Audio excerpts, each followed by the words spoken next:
하나님의 말씀은 시편 140편 1절에서 13절의 말씀입니다. 시편 140편 1절에서 13절의 말씀입니다. 여호와여, 악인에서 나를 건지시며 강포한 자에게서 나를 보전하소서. 저희가 중심의 하계를 꾀하고 싸우기 위하여 매일 모여오며 뱀같이 그 혀를 날카롭게 하니 그 입술 아래는 독사의 독이 있나이다.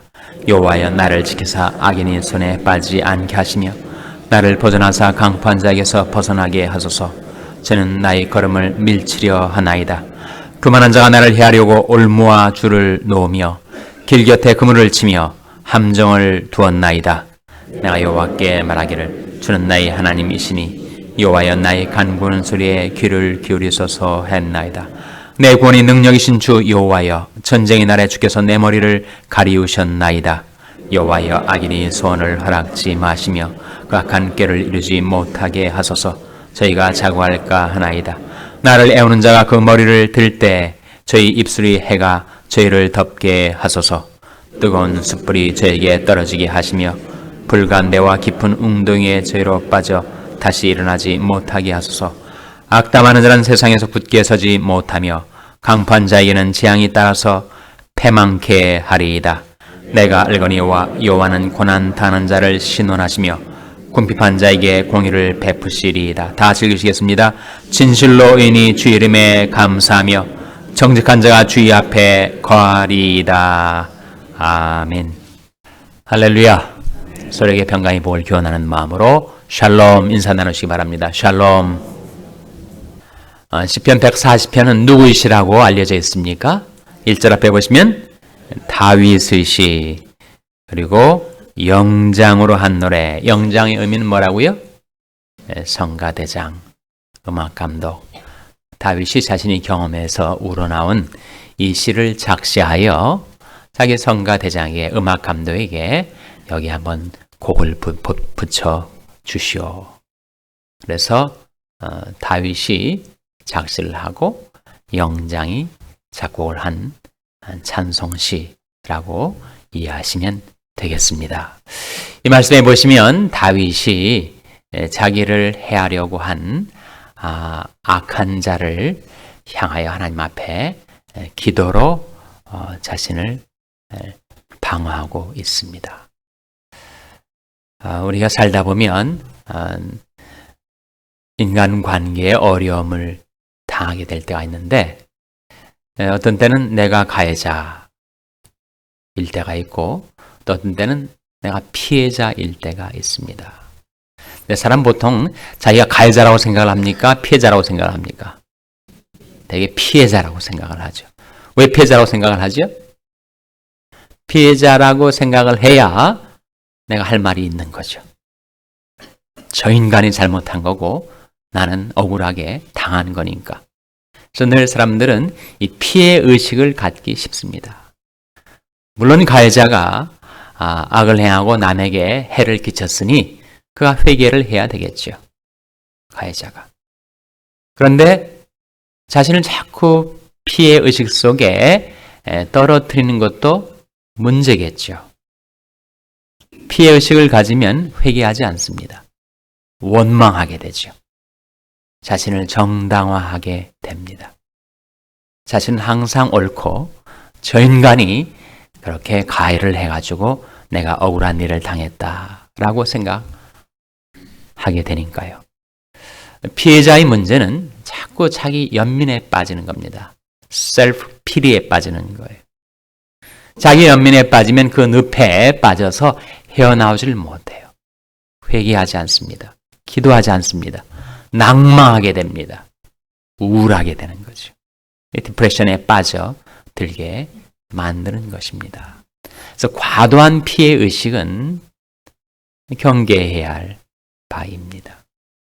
다윗 시편을 읽어 가노라 보면 다윗이 좀 지나친 피해 의식에 빠져 있는 것이 아닌가, 그런 생각을 하게 될 정도입니다. 다윗이 실제 삶을 들여다보면 그가 과도한 피해 의식에 빠져 있는 사람은 결코 아니었죠. 시편에 나타나는 만큼 다윗은 정말 핍박을 많이 받았습니다. 그래서 1절에 보시면 여호와여 악인에게서 나를 건지시며 강포한 자에게서 나를 보존하소서. 제가 중심의 해하기를 꾀하고 싸우기 위하여 매일 모이오며 뱀같이 그 혀를 날카롭게 하니 그 입술 아래는 독사의 독이 있나이다. 대체 다윗이 누구 때문에 이런 말을 하는 걸까요? 다윗을 쫓아다니면서 다윗을 핍박하고 다윗에게 고통을 끼쳤던 가해자가 있었던 것은 사실이죠. 누구였습니까? 사울 왕이었죠. 사울 왕만 그러한가? 또 있었습니다. 압살롬도 그랬죠. 자기 몸에서 나간 자식인데 아버지에게 반기를 들어 그렇게 반란을 꾀했으니 정말 아버지 마음이 참담했겠죠. 사울과 압살롬뿐만 아니고 다윗의 일생을 보면 정말 다윗을 모해하고 악을 행하려던 사람들이 있었어요. 그 중에 한 사람이 도액이라는 인물입니다. 도액은 에돔 사람이었어요. 그러니까 하나님을 경외할 줄 몰랐습니다. 그래서 나중에 제사장 일가 70명을 살해하는 그 일에 주동적으로 행했던 인물이 바로 도액입니다. 도액이 사울왕 앞에 나가서 바울에게 중상모략을 해요. 그리고 그 일의 와중에 제사장 일가를 몰살시키는 일을 담당했던 자가 바로 도액이었으니까 다윗의 편에 볼 때는 정말 사울, 압살롬, 도액 이런 많은 자기를 괴롭히는 악인이 있었던 것입니다. 우리는 그 정도는 아니지만 우리 삶도 우리 영적인 실제를 우리가 들여다볼 수 있는 눈이 열린다면 우리에게도 우리가 걸어가는 인생길 도처에 함정, 올무, 줄 이런 것들이 널려 있다는 거예요. 4절 말씀, 5절 말씀이죠. 5절 말씀 한번 같이 읽겠습니다. 5절 말씀 시작. 교만한 자가 나를 해하려고 올무와 줄을 놓으며 길 곁에 그물을 치며 함정을 두었나이다. 이 네 가지가 나오죠. 악한 자가 나를 해하려고 나를 넘어뜨리려고 치워놓은 것 네 가지. 뭐라고요? 올무가 있고 또 줄이 있고 걸려 넘어지게 또 그물이 있고 또 함정이 있다는 거예요. 우리가 살아가는 이 영적인 삶이 중립적인 선도 없고 악도 없는 진공 상태에서 살아가는 것이 결코 아닙니다. 우리는 치열한 영적인 싸움을 싸우고 있는데 우리가 모르고 걸려 넘어지는 것들이 많다는 거예요.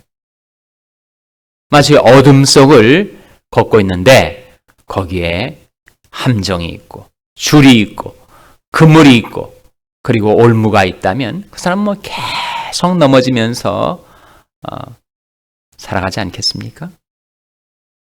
그래서 우리의 눈이 뜨여야 합니다.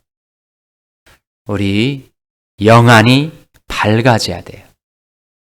우리가 살아가는 이 인생길에 과연 내 앞에 내 주위에 어떠한 함정이 올무가 줄과 그물이 놓여있고 쳐져 있는지를 볼 수 있어야 우리가 실족하지 않습니다. 여러분, 캄캄한 어두운 방에 아무리 눈을 부릅뜨고 사물을 보려고 해도 안 보이지요.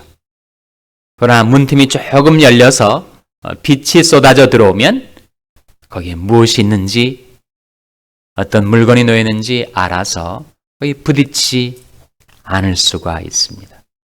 우리는 원래 죄로 어둠 속에 방황하던 자였는데 하나님께서 우리에게 빛을 비춰주셔서 내가 살아가는 인생길이 중립적인 것이 아니고 거기에 악한 자가 우리를 실족하게 하기 위해서 치워놓은 올무도 있고 함정도 있고 줄도 있고 그물도 있다라는 것을 우리에게 보여주신다는 거예요. 바로 시편 36편 9절 말씀 펴보시길 바랍니다. 시편 36편 9절 말씀 찾아서 같이 읽겠습니다. 구약성경 827면 시편 36편 9절 말씀 찾아서 같이 읽겠습니다. 시작. 대저 생명이 원천이 주께 있사오니 주의 광명 중에 우리가 광명을 보리이다. 대저 생명이 원천이 주께 있사오니 주의 무엇 중에 우리가 광명을 보리이다 그랬습니까? 주의 광명 중에. In your light we see light 라고 영어 성경은 번역을 합니다. 그러니까 주의 광명 중에 주께서 빛을 비춰 주셔야만 우리가 빛 가운데서 밝히 보고 여기에 이런 함정이 있었구나, 이런 그물이 있었구나, 이런 줄이 있었구나, 이런 올무가 있었구나, 그것을 피하여 우리 인생길을 걸어갈 수가 있다는 거예요. 그렇지 않으면 걸려 넘어지게 됩니다. 그런즉 선줄로 생각하는 자는 넘어질까? 뭐 하라고 했습니까? 뭐라고 했어요? 조심하라 그랬죠. 조심의 반대가 뭐라고요? 조심의 반대가 방심이죠. 방자는 놓을 방자, 조자는 잡을 조자. 마음을 턱하니 놓고 방심하며 살면 우리는 실패합니다. 마음을 다 잡아서 조심하며 살아야만 우리는 영적인 싸움에서 이길 수가 있습니다. 그런즉 선줄로 생각하는 자는 넘어질까 조심하라. 늘 조심하면서 살아야 될 텐데 어디에 함정이 있고 어디에 올무가 있고 어디에 줄이 있고 어디에 그물이 있는가, 그것을 어떻게 발견할 수가 있다고요? 주의 광명 중에 우리가 광명을 보리다. 하나님, 그래서 우리가 살아가는 삶의 길을 볼 수 있도록 빛을 비추어 주시옵소서. 우리가 기도하며 살아야 됩니다.